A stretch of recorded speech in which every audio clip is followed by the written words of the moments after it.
Good morning, church family. Ron Branscombe here. Hope you're doing well.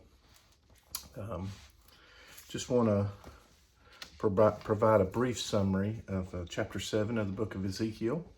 And where the last couple of chapters left off with the image of a vine and marriage, Ezekiel is picking up with an image and really a story here, a parable, allegory about a big cedar tree, 3 shoots, and 2 eagles.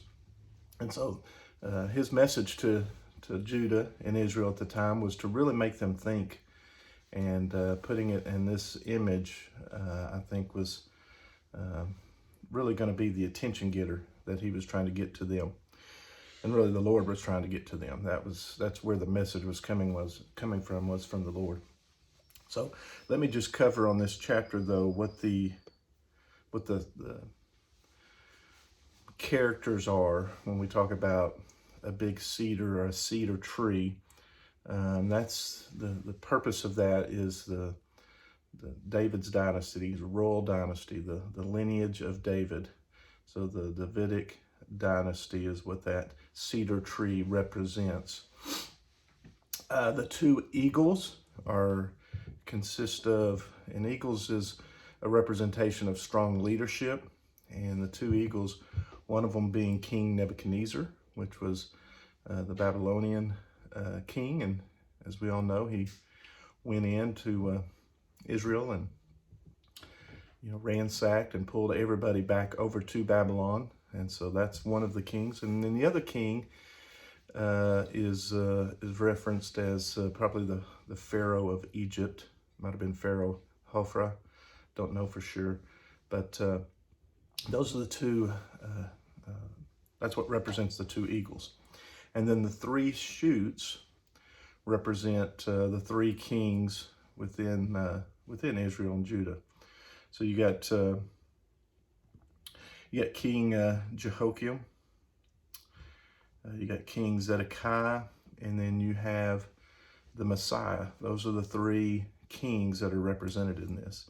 And so when you go through and study this chapter, you get the picture of the 2 kings prior that obviously were leading the people in the wrong direction.